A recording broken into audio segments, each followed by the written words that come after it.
Hello, hello, and welcome. My name is Raj Basood. I'm a consultant doctor and psychiatrist. I work in private practice in central London, and I'm delighted to be joined today by the author of a fabulous book called Trans-Africa Land Rover. The book is written by Martin Port. It's the story of Philip Kohler and his epic overland adventure. So, welcome to Martin. Many thanks for joining us on the program.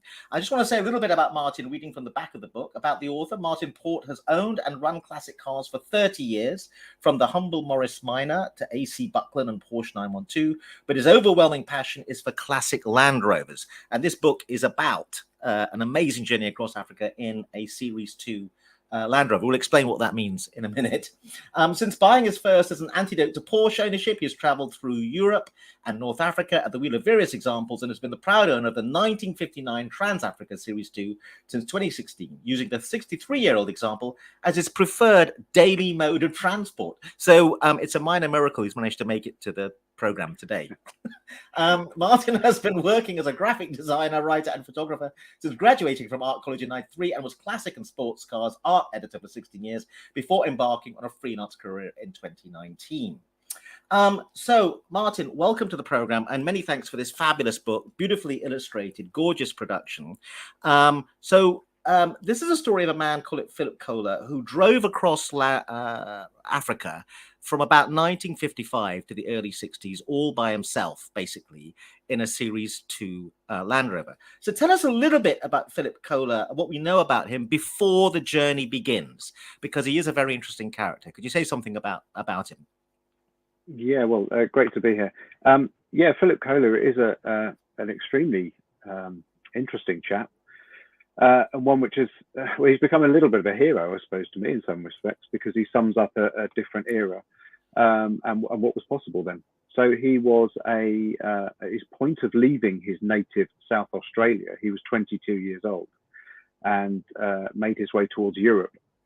On the SS Toscana, which traditionally, or at that point, was a ship that was used to carry, shall we say, those with a questionable legal history towards Australia rather than up the other way. So he came up the Suez Canal, made his way through Europe, eventually settling briefly in London before then making his way out to Africa in 1956, thereabouts, working as an agriculturalist. And it was there that he, I think, found inspiration for his journey that was to come over the next few years, which was a solo crossing of not just Africa, but his main ambition was to do a solo crossing of the Sahara Desert. Yeah, so the reason I'm interested as a psychiatrist in this story and this fabulous book, and I'm interested in talking to you, is I think, as you hinted, this is a bygone era, but I think it tells us a little bit about masculinity, what it was to be a man. So first of all, there's a certain adventurousness of spirit. The idea you're going to cross Africa and the Sahara Desert, no GPS, no mobile phone, no one can find you, basically, if the thing breaks down. You're in a car built in Britain, so that has its hazards.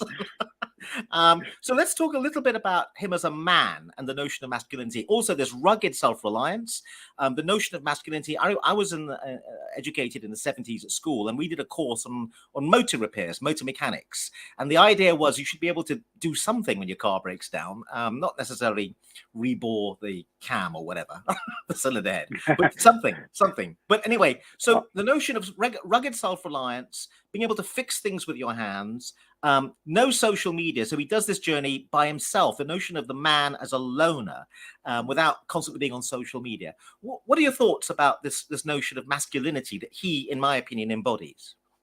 Well, the interesting thing there is a bit of an enigma, because if you think about the average Australian man, it's a farm worker. I mean, I'm stereotyping hugely here, so forgive me if I offend anyone, but Australia in the 1950s and 60s was quite a special place, and it was perhaps a little bit odd for someone like Philip Kohler, who was actually young but incredibly cultured. I mean, he would take himself off to watch the ballet and cinema, and it had a deep passion for kind of art, more of art, not just works of art, but art in movies, art house stuff. and that saw him through his entire life. So he didn't really fit necessarily the stereotype, not just of an Australian man of the 1950s, but of a man the world over, I suppose. So perhaps his image at that time was a little bit at odds with what he ended up doing. But I think to explain that, to put that in his context, his family, where he came from, were his father, somewhat perhaps ironically, was a doctor, and in the 1920s had travelled to London to finish his training, and actually spent some time at the Royal London before returning home.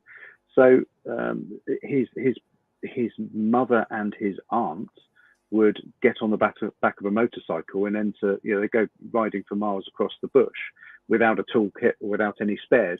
So he kind of came from that gung-ho upbringing, shall we say. So it wasn't necessarily a huge leap for him to then go off across Africa on his own. But yeah, it is a little bit different. And I think by default, you end up being viewed as someone who does have that kind of grit and determination, and yeah.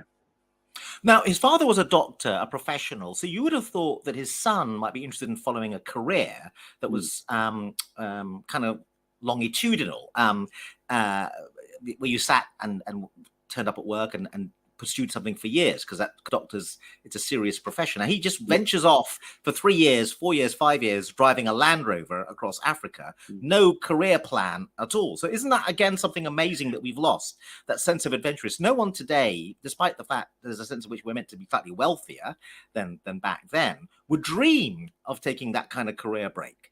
Interestingly enough, and we'll come to this story in a minute, it actually makes his career because he bumps into a film crew on this journey just by random chance. And actually he becomes someone who's credited in lots of very famous films. So we'll come to that bit in a minute. But the notion of you just venture off and abandon a career is something we've lost as an idea. But that's a kind of like daring do masculine idea as well, that we're not chained to a desk.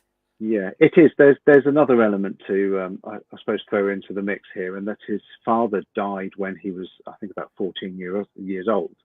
So there's an obvious impact there. Pretty formative time of life for him, and so we will never know, because I never got the chance to speak to him, and he didn't really speak about that part to his family. But one could say that actually his decision to come to London could have been following in his father's footsteps, but not in a conventional kind of career way. I mean, he was an agriculturalist by training. This is Philip, and so it was kind of natural that he was to go out to Africa. But after that 3-year contract was up, working as an agriculturalist for the Crown Agency at the time, being able to take that break and just slight devil-may-care attitude. I mean, obviously you needed to have funds to be able to do it in the first place, but he'd spent 3 or 4 years beforehand building that buffer up. So these days, I mean, it's something which I've spoken about many, many times, especially when people see the vehicle with all of its history attached. When are you going to repeat it? And a simple answer is, well, if I didn't have a career, a mortgage, a family, kids, then I'd be there like a shot. And that's not to say they are negative things in any way at all, but it would be much easier. So I think at that time he was in a certain period of his life when taking that leap was perhaps a little bit easier for him. So one of the reasons why people may not do this kind of adventurous thing is they're anxious. They're anxious about their jobs.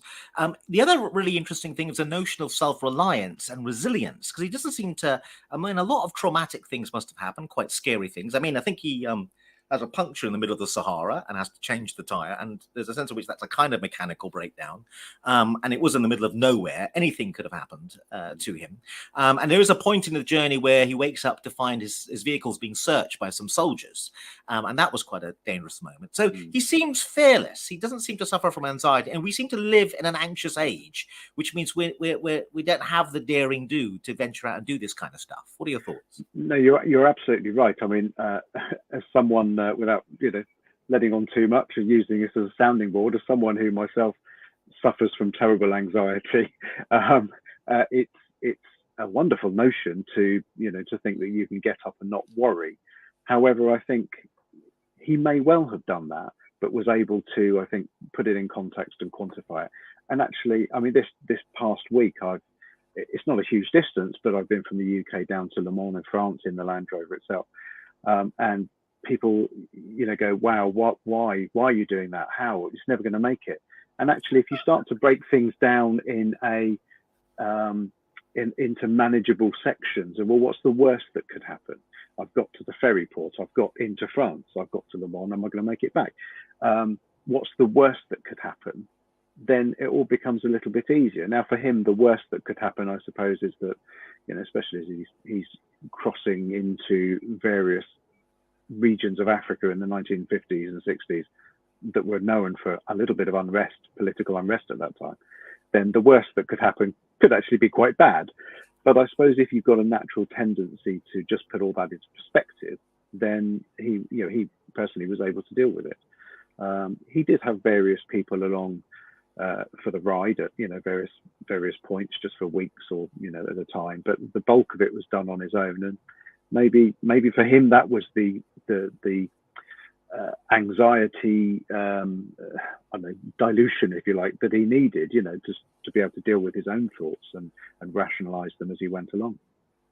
So the other thing that's really interesting is everything's done by correspondence. This is like before mobile phones. So there's a car crash where the car is damaged, and he has to correspond with the insurance company to get the money back and to get the car fixed. So and you've uncovered this amazing archive of photographs and practically every single receipt, which every classic car buff knows is very important in terms of the provenance of a vehicle, if you want to purchase one or and so on and so forth. So tell us a little bit about that bit, the fact that he was, the correspondence. There was a little tetchy correspondence with Land Rover over the fact the vehicle was delayed and stuff.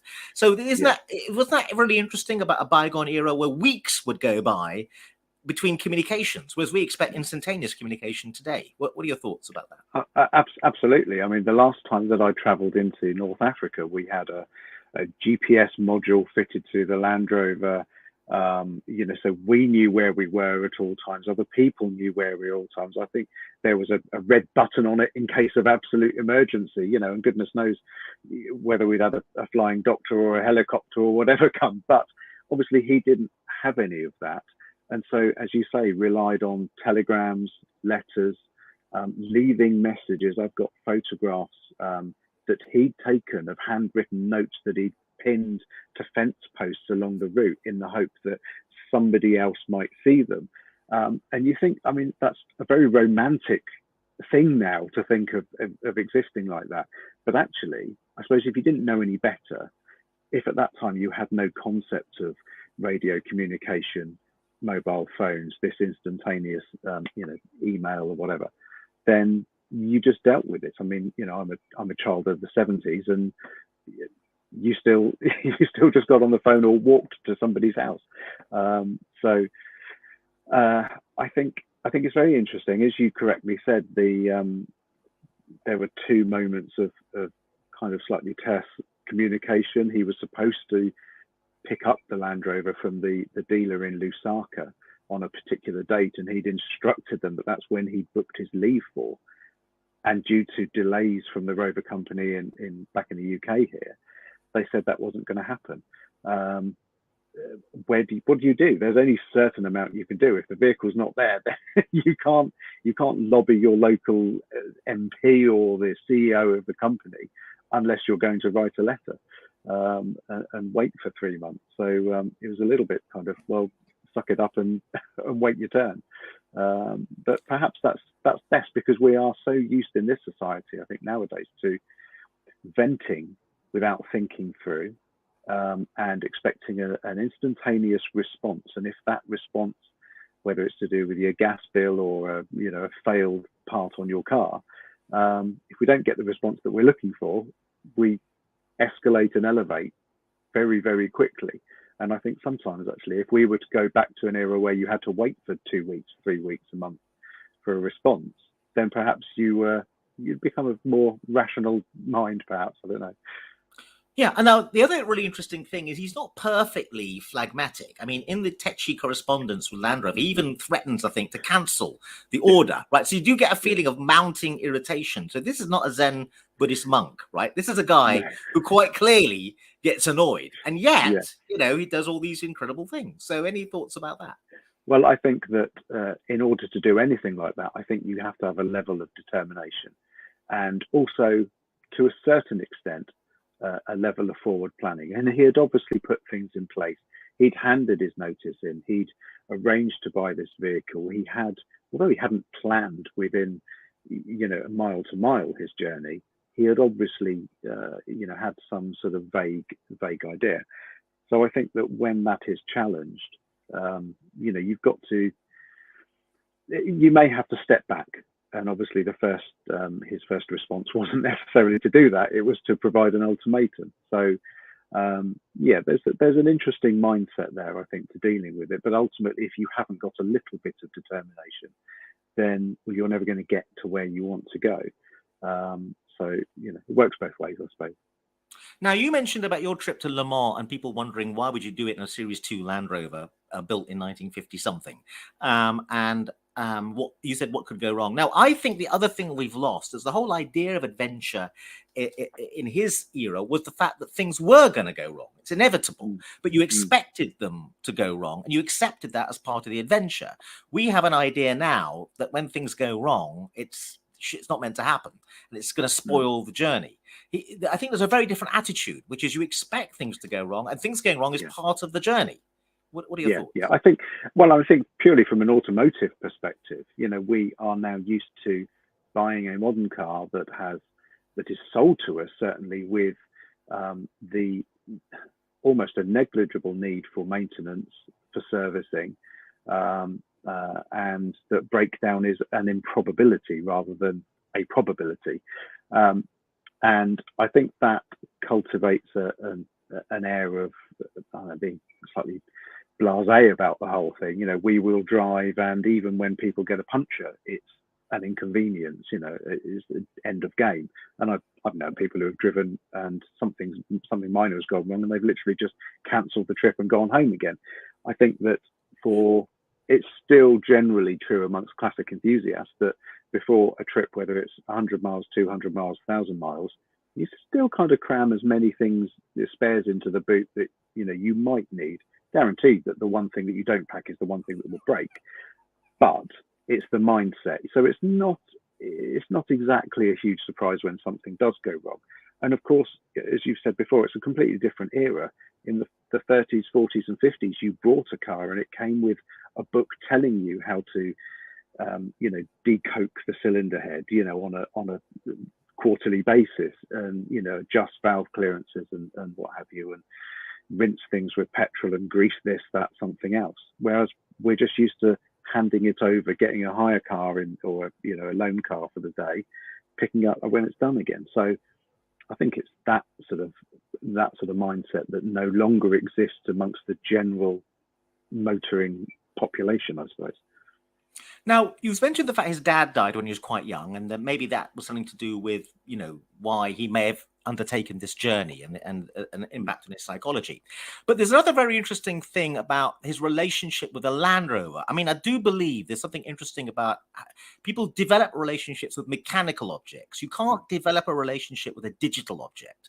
And again, with modern car ownership, PCP, the usual way you're meant to own a car, you're meant to discard it after 3 years, give it back to the dealer and have another one. So this notion that you love something, and even when you came across this car, and we'll come to that story, parked outside the house that had been for many years, and you spoke to the family, there was very much a sense in which you were looking after a loved member of the family, and you had to be very respectful and careful in terms of what you were planning to do with it. So what about this notion of our relationship with a mechanical object, which could be very psychotherapeutic? I think most classic car owners, there's a sense in which they get something and we lose something from the digital world where we don't have a relationship with mechanical objects anymore. What are your thoughts about that? I think you're absolutely right. I mean, I firmly believe, based on my years of ownership, that I think that it's very difficult to express this without sounding I don't know what the word is. I'll just offend somebody, but without being a bit kind of hippie or something. But I firmly believe that things have the ability to have some sort of, I'm going to use the word soul, and obviously I don't mean in the the way that you refer to as a human being, but I think that vehicles from the moment, I'm talking about classic cars. They've been around long enough that from the moment that the men and women were building them in the factories in the 40s, 50s, their story began. And whether they were used to go to the shops once a week and the South Coast once a year, or whether they were driven from one side of the world to another, I think that story and that soul as an object grows and develops. And I think that sometimes, unless that vehicles are restored to within an inch of their life, at which point it's kind of like a hard reset, I think that they maintain that, and the next person comes along and they either get it or they don't. But there is generally amongst the classic owning community a feeling, you get to the end of journey and you give your car a pat, well done. It's a companion. And that, I think, is absolutely what a Land Rover, for Philip Kohler, was. It was a traveling companion. It's something that he wouldn't have been able to do his journey without. And that's part of the reason why he never, ever got rid of it. It was not in a drivable state for many, many years, but to get rid of it would have meant him abandoning the possibility of him doing another long journey. And I think that was more important to him than knowing that it was ready to drive. So let's go back to the journey itself. Tell us a little bit about that journey, into the countries he went through, and then we'll take it up to the bit where he meets the film crew. But tell us a little bit about where he started and the countries in Africa that he drove through and the kind of things that he saw. So he was working, I'm looking to my left here, which is not very useful for you, but there's a map on my wall, which plots the route, which is quite handy reference point. So he was working in what was Northern Rhodesia, placed an order for the Land Rover, collected it from Lusaka, and then when his contract ended, he headed south, straight down to Cape Town, quickest route possible, and then worked his way up. Now, he did what was called the Garden Route round the bottom of, or what is still called Garden Route, down the bottom of Cape Town, and then kind of zigzagged his way across. He went through Rhodesia, Nyasaland, Tanganyika. These are all place names as was referred to. Kenya, Central African Republic, a little bit into the Sudan, Nigeria. It's a real zigzag across the country. At that point, you couldn't really enter the Congo because 1961 it was a little bit iffy. So he skirted that, and then ultimately the culmination was that crossing of the Sahara Desert, which took a fair bit of time. But I think after everything that he'd been through up to that point, it was perhaps a little bit of an anticlimax. But going back to your original point, yeah, he got up as far as kind of Tanganyika before he had a chance meeting. Yes, with a film the crew. rest of his life. Yeah. So John Wayne, perhaps the biggest film star of the day, is filming a film, and he just happens across them, and he hangs around the crew long enough for them to eventually offer him a job. So tell us the story about what happened there. So there's it's not quite so straightforward as that, because there was an advertisement in the local press, and it was placed by the film crew, informing anyone in the area that they were slightly running low on essential supplies, one of which included toilet paper. And so Philip Kohler saw an opportunity there, and as the anecdote told to the family goes, he filled up the back of the Land Rover with toilet paper, drove out to where they were filming. Of course, they were very grateful, but he wanted a little bit more than that, so he turned up at 5 o'clock every day for a week, every morning for a week, until Howard Hawks, the director, agreed to give him some work. And the wonderful thing was that Philip had been photographing his journey, and he's a pretty good photographer, to say the least. And so he used his access to then photograph all the film's major stars. they were filming Hatari, which at the time it's a bit of an iconic film, and at the time was probably it was a bit of a groundbreaking film, because rather than cutting in pre-recorded, library footage of animals in the wild, they were actually working with local wildlife handlers to film things in live action, in live sequence with the stars. So he found work and was photographing John Wayne, Elsa Martinelli, Red Buttons. I mean, the list is quite impressive, really, for about 4 months before moving on. So, but it leads to a career in film. He becomes actually quite a yeah. famous person. Tell us a bit more about his career. And he ends up working in Star Wars and the Bond films. Yeah, well, before he even left Africa, it was only a matter of weeks or months later, and he I think there was a mutual contact which had also started work on another film, and he ended up on another film called The Lion with William Holden, who at the time was a fairly big star, but he got a bit scared of the rhinos and what have you being on set. So Philip, despite being a blonde-ish, dyed his hair black and actually doubled for him in a few scenes because he was of a similar build. But when he got back to the UK, there was a slight period of catch-22. You couldn't work in the films unless you had your union card. You couldn't get your union card unless you were working in films in the UK. And it was, call it fate. I firmly believe in fate, or coincidence if you don't. But he was in a cinema in London. The lights went up and he found himself sat next to one of the chaps that he'd worked on Hatari with.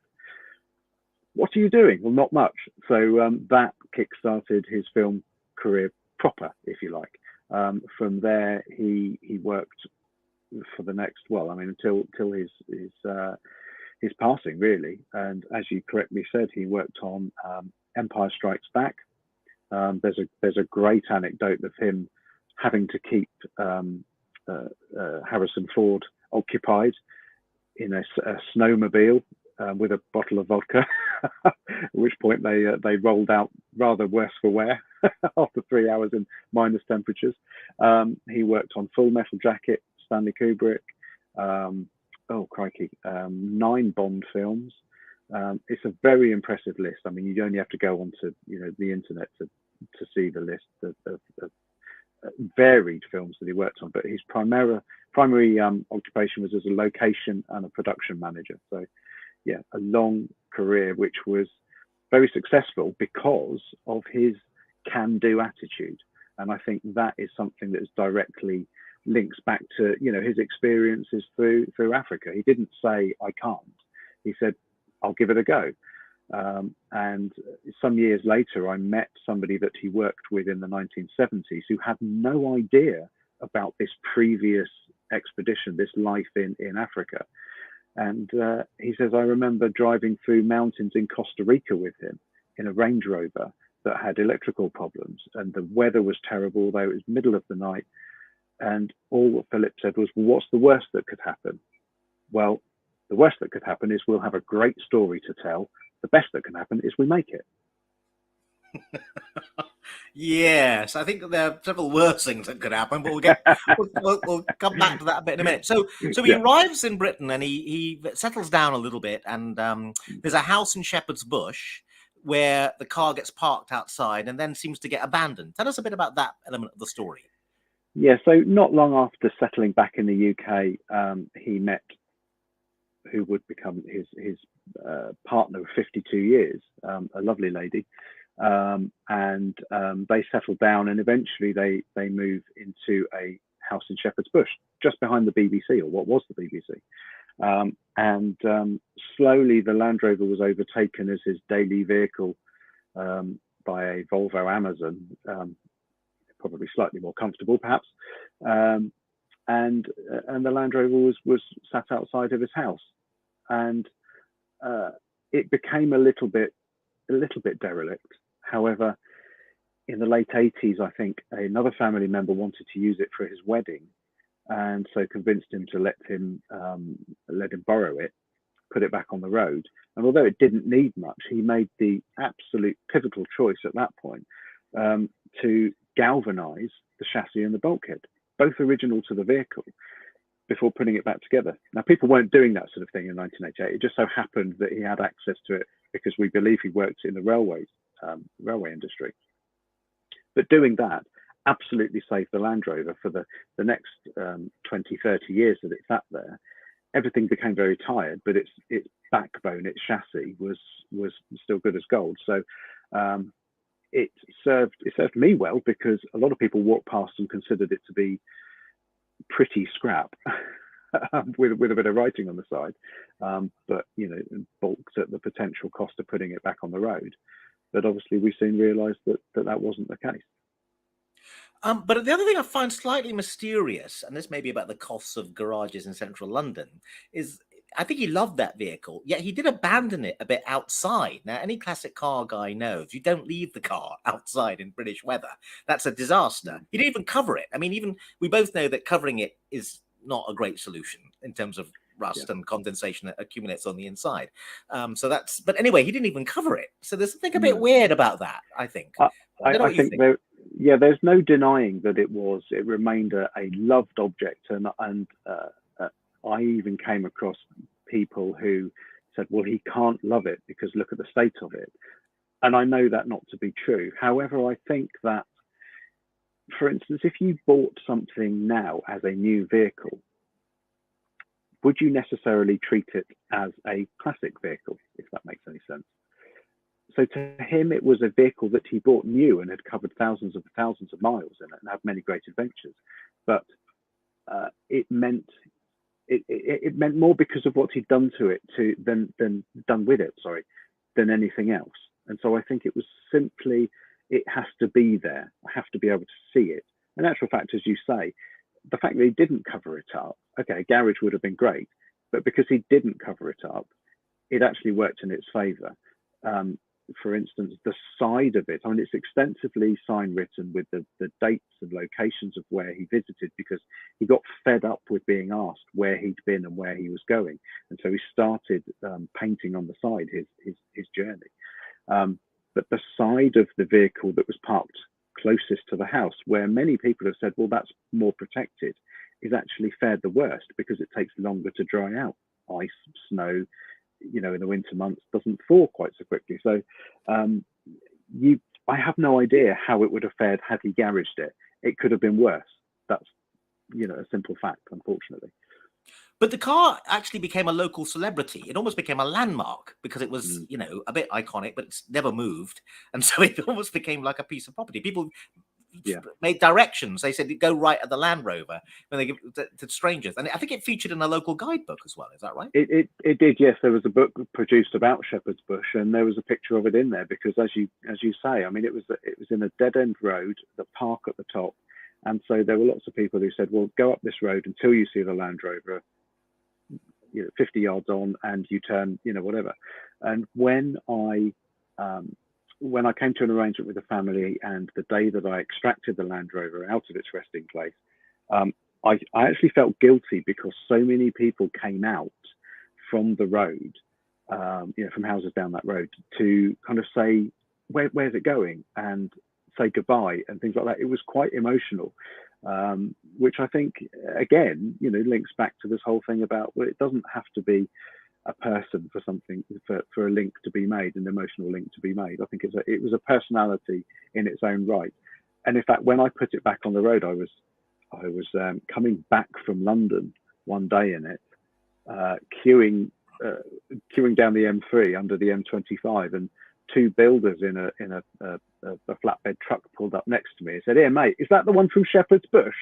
And it's amazing how many people say, "Well, I did some work up there," because it was so identifiable, so recognizable, that it did become, a little character in its own right. And I like to think that that's just something which is creating, it's continuing to grow as it goes new places. Now I'm going to ask you some slightly mischievous questions because I know you're a classic car expert and I'm not. And I'm going to say something slightly rude about the British car industry. But basically, it died, the British car industry. It was still brilliant at making these small niche cars. There's TVR, though that doesn't really exist anymore, but Aston Martin, Lotus, Bentley, Volkswagen, though, of course, they're not Volkswagen, but Bentley, Rolls-Royce. That was a Freudian slip because they own one of those brands. Yes. Morgan, we're very good at these little niche things, right? That they actually become iconic worldwide brands. But the main thing, Triumph, Morris, all these are names that are long dead, right? Something happened in the 70s that killed the British motor industry. But one of the things that happened was a tremendously bad reputation for unreliability. Yet this Rover seemed incredibly reliable from what we could tell. I mean, you have all the receipts for all the work that got done, but given it was driving across Africa with the dust and the sand and no roads, it didn't really break down, did it? I mean, there was a car accident and a car tire went, but other than that, it doesn't sound as though. I mean, were you surprised how reliable it seemed, or have I got that wrong? No, you're absolutely right. I think that we have to kind of qualify the term reliability, as it were, because yes, it didn't let him down. So a puncture, and he, bumped into somebody, which was certainly not a game changer. However, if you look at the quantity of receipts, his journey was very much about forward planning. And when you're going, for great distances, you have to look at where, and bear in mind at that point, you had Rover main dealers, or outlets spread across the globe. But he was looking where the next place to have work done would be, and then stocking up on possible spares, possible things, and having, I think, a lot of cautionary work done. Now, there were issues with it. It went in under warranty to have a rear main oil seal done, and by default, that had contaminated the clutch with oil. And I think that happened about 2 or 3 times. So had he not done that when he had the opportunity, one could argue that he would have found himself in the middle of nowhere with it being, up on bricks. But for the most part, it was reliable. I mean, I think you've got to look at the fact that the Land Rover itself, obviously born kind of from the Willys Jeep, it was created for an agricultural market in the first instance, a hard-working, a 4-wheel tractor with more seats, if you like, to a certain extent, before the Rover company were taken by surprise at the success of this and realised that people were buying it for far more than just using on the fields of Britain. Suddenly it was being driven around the world because of or developing a reputation that then would see it through until the present day, I suppose. But as you say, the 1970s in particular, saw cost cutting and a change in the UK economy, and British Leyland, for instance, were making cars out of notoriously thin steel and components that would see engines overheat at the first glimpse of sun and what have you. But there's no point lamenting about something which happened. Fortunately, we have an industry, a classic car industry, which recognised the importance of keeping some of these vehicles on the road and caters very well for people now, and hence the reason why we can still drive stuff like a 1959 Land Rover hundreds of miles each day. But it seems to me, actually, and again, one of the reasons your book's great, but it really is, it seems to me Land Rover should take an interest. It's an amazing advert for Land Rover. The British engineering was second to none from to take a vehicle across Africa. I mean, you were right. He did a lot of maintenance work, and I want to come back to that point. But actually, it never let him down. British engineering had created a world-beating object, I think. Yes, you're right. But at the time, it was also a great exercise in marketing, because the first vehicles that carried out really impressive overland journeys were not Land Rovers. People were doing it in Model T Fords, stuff which you think would never make it these days. Certainly, you wouldn't have the confidence. People spend thousands upon thousands of pounds on kitting a modern 4x4 out, whereas in the 1930s, people were doing it in, as I say, Model Ts or something like that. But Land Rover, in a great twist of period marketing, realized that they had a vehicle that was not only capable, but people were reporting them as capable. And so they soon jumped on, not a bandwagon, but created this kind of idea that this was your ideal companion. And it would, I mean, as the slogan goes, go anywhere vehicle, it will do anything, it will go anywhere.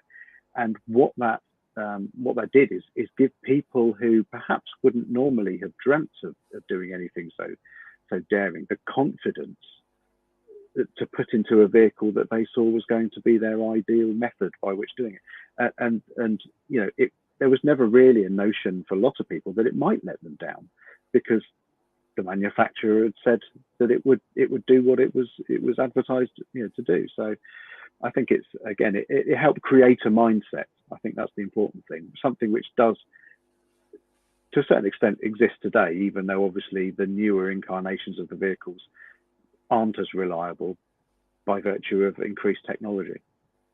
So the other thing I found fascinating was, as you say, there are lots of receipts from having work done on the vehicle all across Africa, right? Now, again, I'm going to say something, and you must come back at me, you know more about this than I do. I'm going to say something slightly cynical, but the motor trade in terms of garages that fix cars don't have a great reputation. Even today, I take my modern car to the local, high-tech dealer, and frankly speaking, when you drive out, you're not sure they've done what they've said they're going to do. And yet this guy, he doesn't seem to get shafted by any garage, as far as I can. And I found that absolutely stunning, because the other thing is, if they did shaft him by not doing the work or doing a botched job, he'd be 100 miles out in the Sahara by the time the car broke down, and he's not coming back to have a word with you. So I just think it's a stunning picture of a bygone era when people who fix things really did fix things. Well, I guess, and the other thing was that it was an era where, costing a job by time and having targets to meet, any dealership now has a sheet where if it's a clutch change, you have to do it in X number of hours with 1.5 liters of this, that, and something else. And if you use too many nuts and bolts or add another hour onto it, then it's the worker as well that's effectively penalized or judged. Whereas these were people who took pride in their work in the same way as a lot of people did, hands-on or whether they're a writer or an artist or a mechanic or a builder. They took pride in what they did. And they build a house, for instance, out of, they'd make their own bricks in Africa, for instance, knowing that if it wasn't up to the job, then, well, that would fall down. It wouldn't last the season. So I think there, again, is a geographical kind of mindset of how things have to be done. But you're right, it is amazing, really, to think that there are certainly no reports in his accounts of being let down by either vehicle or a mechanic. So I think that's amazing.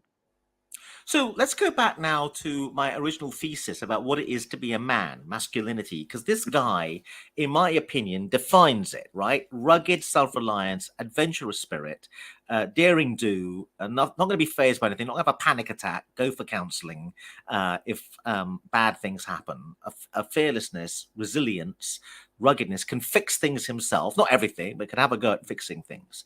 Also an independence of spirit. The ability to go it alone, right, and not need people. The modern man is a million miles away from that. So, what are your thoughts about we've lost something, have we not, in terms of what it is to be masculine? Yeah, I think so. Yes, I mean, I will say that masculinity. One of the books I think which in a way, I don't know if this is right or wrong, but proves that masculinity isn't a reserve of men in the traditional gender. There's a book by a couple of American women in the 1950s. It's called Jeopardy in the Jeep, and they are two college professors from the US who drove a Willys Jeep halfway around the world and actually experienced a UK team of overlanders, men in their 20s, 30s, and were astonished at the amount of support and the reliance that they had on sponsorship and traveling with the right sort of wine and all that sort of stuff. and they come across as far more gung-ho. So I think that masculinity is a mindset rather than anything else. I absolutely will own up to every time I climb up into my Land Rover and I drive along the road slightly higher than everyone else, and in something slightly older and slightly stinkier and noisier, there is a general swelling. Let's put it that way. You feel good. It's undeniable. But in terms of taking on something like this trip, I think, as I said, Philip Kohler was not outwardly the most masculine person, but he was self-sufficient to a certain extent and sure of himself. And I think that's one thing. I think that modern society perhaps strips away that confidence that you can do something, which I think is immediately directly linked to masculinity, if you want to call it that. This idea that you can do. In my house, my long-suffering wife will get totally fed up because, well, the dishwasher's broken, the handle's broken off the dishwasher. That's fine. I'll strip it down and I'll just bolt a cupboard door handle onto the front and keep it going for another 10 years rather than buy another thing. But I think that's an extrapolation, if you like, from the 1950s, where you'd fix the washing machine if you had a washing machine, or it's that kind of I can do it, I can build it, I can do it, which isn't the reserve of men, of course, so. But what about the other thing, which is this notion of exploration and adventure? He went out there, anything could happen. He's open to anything happening, and the photographs are stunning. I think your book is really an ad for Leica. He has an old trusty Leica, which I understand is still working. You have the actual original camera. I don't have it, but his family still have it, and they were extremely generous in allowing me to borrow it. The plan before COVID came along and interrupted our day-to-day lives was to actually take the Land Rover back and just do a small piece of his journey. The easiest thing would be to just do the Northern Sahara, but it would have been a nice little trip to do. COVID came along, the world shut down, but I did ask them, and they very kindly agreed, if I could borrow his original camera, and that allowed me to, first of all, check that it was working, run some film through it, but then take some pictures of the very Land Rover 60 years on or whatever from the last time he photographed it with that very camera. And that kind of brought everything full circle for me.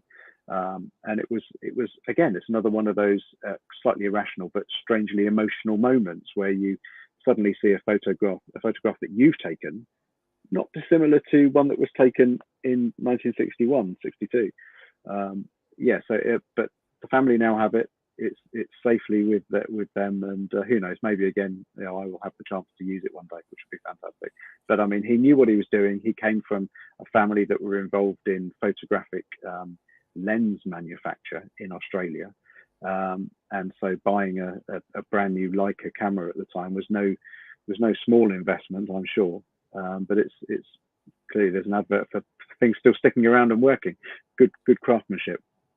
But also, it's about back to the analog world. This Series 2 Land Rover is very analog, and similarly, the camera is analog, and physical film, which doesn't. I mean, you can still get physical film, and there's a famous movement called Film Forever, but there's something about holding a photograph in your hand, and there's something also about the care in which you press the button, because you've only got 36 things in the camera. The modern generation won't know what we're talking about here, but anyway, so the notion that you take care, because it costs you a certain amount of money to develop each photograph, so you compose the shot carefully, as opposed to what people do with their phones. Again, do you feel we've lost something in the analog world compared to the digital world in terms of attachment to objects? Yeah, absolutely. I mean, we all, for the most part, we all now have a device in our pockets that can store 20, 30,000 photographs if we want, which is astonishing, really. And I mean, even in my publishing career, we've gone from photographers using film to digital, and there is no denying that it's far more convenient to hold up the back of the camera and check you've got the shot. Whereas before, we'd end the day, shooting 3 cars or something for a magazine shoot with 200 rolls of film, and it was pot luck to a certain extent, even given the photographer's talent and training. But I do enjoy now going back and using film, whether it's the Leica. I mean, I'm lucky enough that I've got a cheap camera that was my father's first camera from the 1950s, and even just putting a roll of film in that, it's slowing you down, slowing your thought process down, and even if you shoot 36 frames, if one comes out spot on, there is so much reward to that. And I think that's something that we've lost, the ability to slow down, really think things through, and work out if we're getting it right, or we're gonna give ourselves a decent chance. And in so many ways, that's a metaphor for his journey. He didn't do it quickly. In fact, he had painted on the side of his vehicle a Swahili phrase which translates to "haste, haste, has no breath, has no blessing," which actually is a pretty good way of summing up his approach. There's no point going fast because you're not going to reap the rewards, and it's the same with technology. If you sometimes go back and listen to something on vinyl or whatever, you get so much more out of it. But in today's world, you've got to slow down and stop to take advantage of that and really appreciate it. Now, at the risk of making a slightly political point, we live in my opinion, a very anti-car culture, anti-car world. The car is seen as something that's melting the polar ice caps and destroying the world. So the car in this book, I mean, this book is not possible and this journey is not possible without this Land Rover. So there's something very important about the notion of the car, that it's a form of independence. And we know from the 50s, teenagers having a car or getting a car or borrowing the parents' car and having the night out. It was a psychologically very important idea. It's freedom. Tesla today, apparently, one of the reasons why the Tesla stock price is what it is all Teslas send information back all the time about what the driver's up to, back to HQ in the USA, right? So what are your thoughts about the fact we live in an anti-car world, but you and I were both classic car buffs, and we believe to some extent in the car still, and what it embodies, I think, in terms of the notion you get in it, go anywhere, the freedom. Whereas if we all got stuck with public transport, you haven't got quite that same freedom. This guy drove to places, there are no buses, there are no trains. What are your thoughts about that point? Yeah, I mean, absolutely right. I mean, you've got to remember that at that point, the world was coming out of obviously post World War II. That was the time, and suddenly you had people that wanted to travel because they were able to, and financially they started to have the means as the economy recovered. And I think the vehicle, the car, just provided them with that freedom. Suddenly not having to go where you were posted or told or whatever. You could do whatever you wanted almost. And I think that was a great, empowerment to a lot of people. These days, the anti-car movement, I've got to be careful. I'm not I'm perfectly aware of the ecology and the whole condition of the world. At the same time, personally, I think the fact that I'm driving something which is so old, so it may not be the cleanest while sat at the set of traffic lights, but I'm still using the original vehicle, the original engine, the gearbox, the chassis, the bulkhead, the starter motor, the all of those things. There's an argument for it being the ultimate recycling, if you like. It's carrying on going. And what I think a lot of people perhaps don't understand or take into account, it's all very well to say, I'm going to go and buy an electric car and that's all I'm going to use. But it's very easy to not factor in the energy used to create that car versus keeping something else going, particularly when it's, like my vehicle, its life is officially over as far as a piece of a commodity, a value, a piece of value. But they don't take into account the energy used to produce it. That energy to run it has to come from somewhere still. And so I think that I would love to be able to, in 5-10 years, still be using that vehicle, but on some sort of synthetic, cleaner fuel, but still be able to use the original, running gear that's in the vehicle. I think that would be great. And then I will perhaps change my thoughts about how the motor car's future is going to develop. But I'm not about to buy a Tesla, but that's mainly because I can't afford it. So what about also, you mentioned builders pulling up alongside you while you're in the Land Rover and saying, is that the same Land Rover in Shepherd's Bush?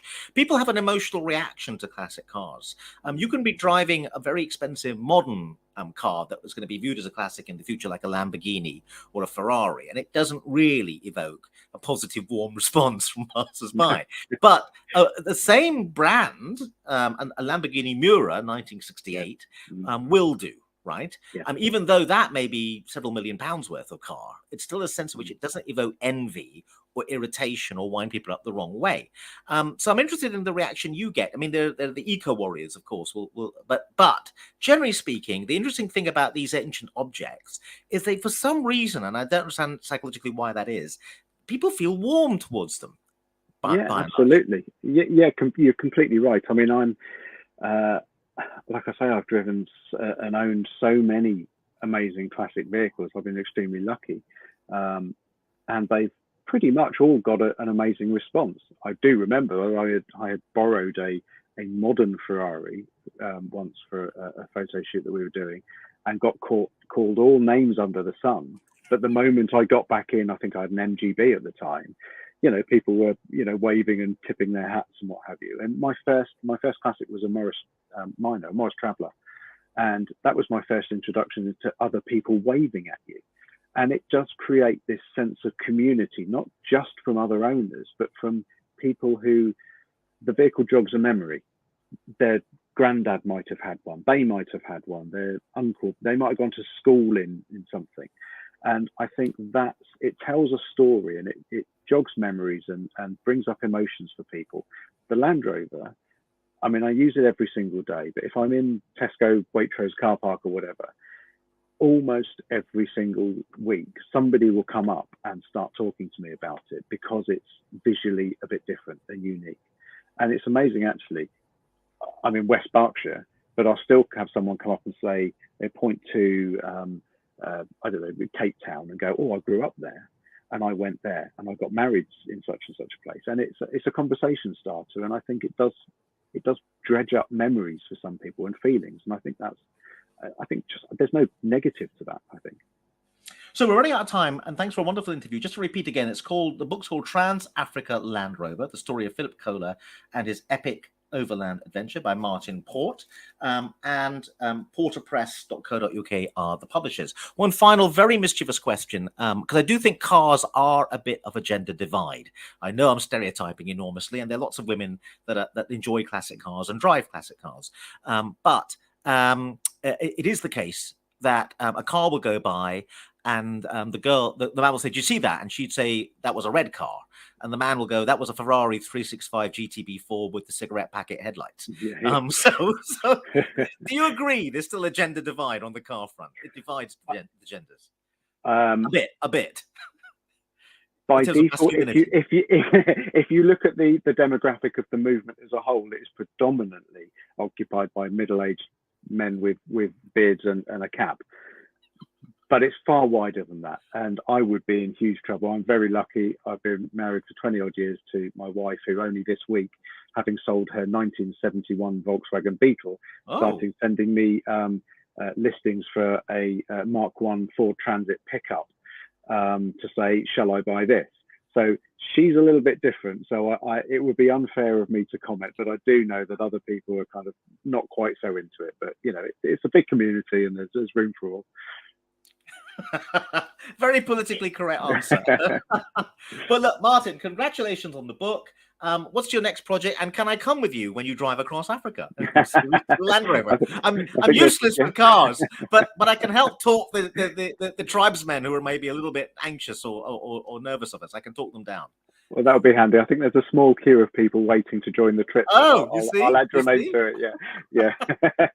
Okay. Next project. Yeah, we got lots of things on the horizon. So, are you going to go and do an overland trip somewhere? Oh, absolutely. Yes. No, it'll happen. Are you able to say where it is? Are you able to reveal that, or you don't know yet? No. Oh, no. Immediate projects are just closer to home, actually, in the UK. But yeah, at some point we will go back to Africa. So. Okay. And what about the other famous Land Rover trip that's in folklore history, crossing the Darien Gap, the trip across the Americas? That was a famous Land Rover trip, and a Range Rover. Absolutely. wasn't it? Range Rover, yes, yeah, absolutely. Well, there's 3 or 4. There's the first Overland, and yeah, there are lots of them, and the thing is, there are lots of trips done in period like that which no one's ever heard of, and I think that's one of my next projects is to uncover some of those that the family members know of, dad or uncle or whatever, who drove across wherever, and I think they deserve their moment in the spotlight as well. Great. Well, Trans-Africa Land Rover, the story of Philip Kohler and his epic overland adventure by Martin Port. Martin, thank you very much indeed. Thank you.